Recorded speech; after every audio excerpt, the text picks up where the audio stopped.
The Ebers Papyrus, written in Egypt in 1550 years before the Common Era, today held at the University of Leipzig, contains 877 medical prescriptions. Prescriptions 854 through 856 describe a yellow root ground into paste and pressed directly onto inflamed joints. That root is curcuma longa, turmeric, the same plant sitting in your spice cabinet right now. But the healers of Galilee, the Rophim as they were called in 1st century Aramaic, never used it alone. They combined it with a second plant documented 12 times in the Bible and confirmed by Pedanius Dioscorides. In the same century, Yeshua walked the hills of Galilee. By the end of this video, you will know both plants, the exact preparation method the Rophim used, and why this specific combination is 3 times more effective than either plant used alone. Before we go to the plants, understand what the word Rophim actually means. In 1st century Aramaic, Rophe meant healer, not physician, not priest. The distinction mattered enormously. A physician charged fees and served prosperous households in cities like Sepphoris, a Roman-style city less than 4 miles from Nazareth, with bathhouses, markets, and imported medicines.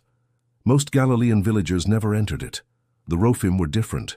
They moved between villages on foot carrying leather satchels, called kis harophim in Talmudic sources, filled with dried plants, resins, and oils. They were paid in bread and olive oil, sometimes in nothing at all. The Talmud Bavli, Tractate Bava Kama, folio 85, records that a Rophe was legally obligated to treat the poor without payment. That was not charity. It was law. When the Gospels describe Yeshua healing the sick across the villages of Galilee, in Capernaum, in Bethsaida, along the western shore of the Sea of Galilee, he was moving through the same social world the Rophim inhabited, among the same people, on the same roads, with the same plants growing in the cracks of every stone wall he passed. One of the most cited Rophim by name in the Talmud is Abba Umana, called the Blood Letter, described in Tractate Tanit as so trusted by his community that sick people left payment under his pillow without asking, and he healed them without asking who left it. That is the world these plants come from. Hyssopus officinalis, Hyssop. The name comes from the Hebrew ezov, the same word in Psalm 51 verse 7, where King David cried, "Purge me with hyssop, and I shall be clean." It grows low, rarely taller than your knee, along the stone walls of Galilee, Jerusalem, and the Judean hills. The leaves are small, narrow, and intensely aromatic, a cross between thyme and mint, with a faint bitterness underneath. That bitterness is pinocamphone, the active compound responsible for its antimicrobial and anti-inflammatory action. Hyssop carried weight far beyond medicine. It was the plant used in the Passover ritual of Exodus chapter 12, a bundle dipped in blood and struck against the doorpost. It purified the diseased in Leviticus chapter 14. Every Galilean household in the 1st century knew it by sight, by smell, and by name. It was not a healer's secret. It was a household plant that happened to be medicine. Now pair it with curcuma longa, turmeric, whose active compound is curcumin, an orange-yellow pigment so potent it stains stone mortars used by healers 3,000 years ago. You can still find those stains in excavated kitchens in the Galilee region. When you snap a fresh turmeric root, the interior is deep saffron orange and the smell hits immediately. Warm, slightly bitter, faintly peppery. That smell is the curcumin releasing. 2 plants, 2 compounds, 1 preparation the Rophim knew by memory. In the year 70 of the Common Era, the same decade Yeshua walked from Nazareth to Capernaum, a Greek physician named Pedanius Dioscorides was traveling with the Roman army through exactly those same regions, documenting every plant he encountered. The result was De Materia Medica, 5 volumes, 600 plants, 1,000 remedies, the most complete medical text written in the lifetime of Yeshua. The original manuscript, copied in 512 of the Common Era, is the Codex Vindobonensis. It sits today in the Austrian National Library in Vienna. In Book 3, Chapter 30, Pedanius Dioscorides writes that hyssop boiled with figs and water, drunk warm, clears the chest, reduces swelling in the joints, and expels what the body does not need. An anti-inflammatory and expectorant action that modern pharmacology, would confirm 19 centuries later. The Ebers Papyrus, 1,550 years earlier, prescribes turmeric paste applied to swollen joints overnight. The same prescription appears 3 times for joint pain, skin inflammation, and digestive swelling. 3 times in the same document. That is not folklore. That is clinical repetition. Now consider the timeline. The Ebers Papyrus was written 1,500 years before Yeshua was born. Yeshua lived 2,000 years before you are watching this.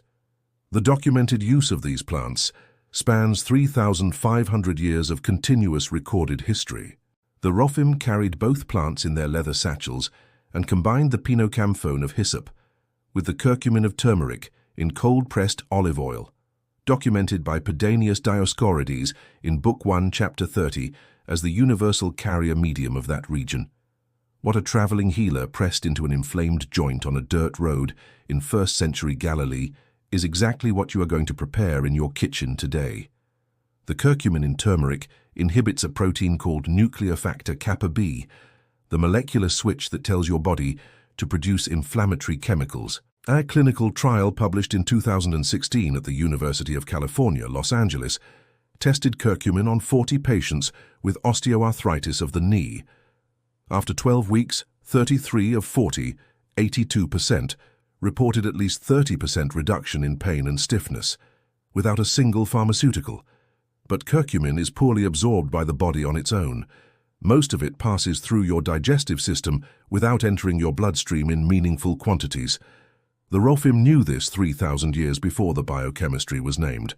Pinocamphone from Hyssop opens cell membrane pathways that allow curcumin to enter the bloodstream at rates up to 400% higher than curcumin taken alone. And cold-pressed olive oil adds a third mechanism, oleocanthal, a compound that inhibits the same inflammatory enzymes as ibuprofen, while also acting as a fat-soluble carrier that dramatically improves curcumin absorption. 3 compounds, 3 mechanisms, 1 preparation. The Rophim combined these 3 because they observed the result. We now know the mechanism. Everything I share here is designed to work alongside your healthcare, not instead of it. If you are managing an inflammatory condition with medication, speak with your doctor before adding any concentrated herbal preparation. Turmeric in therapeutic doses can interact with blood thinners. That conversation is necessary, not optional. God placed these 3 ingredients on the same hillside. One unlocks the other. The third carries both into the body. I find it difficult to call that a coincidence. Here is the preparation, exact, complete. You will not need to search for anything else. The Rophim called this Shemen Kadosh HaGuf, the sacred oil of the body. Pedanius Dioscorides called the broader category oleocanthal, oil for anointing, the same word used in Mark chapter 6 verse 13, when the disciples anointed the sick with oil. You will need 2 tablespoons of dried hyssop leaf, whole leaf, not powder, 1 tablespoon of freshly ground turmeric root, not pre-ground, from a jar, half a cup of cold-pressed unfiltered olive oil, 1/4 teaspoon of freshly ground black pepper, 2 cloves of raw garlic, crushed, not minced, 1 teaspoon of raw honey, only for the internal version. A note on the garlic. Allium sativum appears in Numbers chapter 11 among the foods Israelites mourned in the desert. The Talmud Bavli, Tractat Bava Kama folio 82, records that Ezra the scribe established eating garlic on Friday evenings for its health properties. Garlic was not a flavoring in the ancient world. It was medicine that happened to flavor food. In this preparation, allicin, its active sulfur compound, amplifies the absorption of both curcumin and pinocamphone into inflamed tissue. Place hyssop leaves and crushed garlic in a clay pot or heavy saucepan, not aluminum. Add the olive oil. Heat on the lowest possible flame. Warm, not simmering. If small bubbles appear, reduce heat immediately. After 15 minutes, add the freshly ground turmeric and black pepper. The pepper is not optional. Piperine increases curcumin absorption by 1,900%, documented at St. John's Medical College in India in 1998. Black pepper appears alongside turmeric in Egyptian, Indian, and Levantine medical traditions simultaneously, separated by thousands of miles, unified by the same empirical observation. Continue on low heat for 10 more minutes. The oil turns deep golden orange. That is the curcumin binding. When it smells like warm earth and dried herbs, not sharp or burning, it is ready. Strain through fine linen cloth into a dark glass jar. Discard solids. For joint pain and skin inflammation, apply warm, not hot, directly to the area. Massage in slow circular motion for 3 minutes. Cover with clean linen and leave 45 minutes. Repeat twice daily for 14 consecutive days. For internal use, respiratory inflammation, digestive swelling. 1 teaspoon of raw honey with 1 tablespoon of the strained oil taken in the morning on an empty stomach. Do not eat for 30 minutes afterward. The most common error, pre-ground turmeric from a jar open more than 60 days, loses up to 70% of its active curcumin. Buy whole root and grind immediately before use. The oil keeps 30 days in a dark jar at room temperature, 90 days refrigerated. The Rophim stored it in sealed clay vessels, same principle. This same oil applied to the chest was what the Rophim used for respiratory congestion before the word expectorant existed as a medical category. Pedanius Dioscorides confirms Hyssop's action on the lungs in Book 3. There is a third use documented in the Talmudic record, Hyssop infusion for anxiety and sleeplessness. Tractate Berachot records the practice of drinking warm herbal infusions before the evening prayer, the Ma'ariv, specifically to quiet the mind.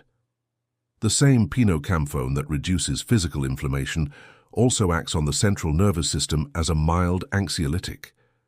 The ancient world did not separate the healing of the body from the healing of the spirit. The Rophim treated both with the same plant. In the Gospel of John, chapter 19, verse 29, hyssop is the plant pressed to Yeshua's lips at the cross. The same plant used in Passover, the same plant used for purification, the last plant he touched in his earthly life. I do not think God chose it randomly.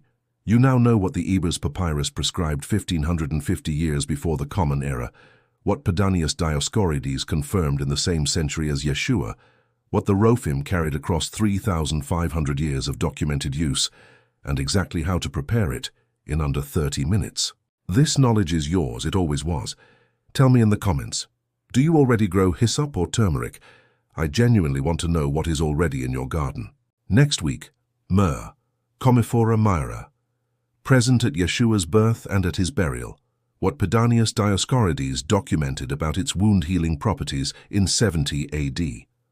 What a sealed jar found at Ein Gedi in 1988 revealed under chromatography, and the preparation Roman soldiers carried into battle, documented in 2 independent first-century sources, that modern wound care research has since confirmed as clinically effective. Subscribe so you do not miss it.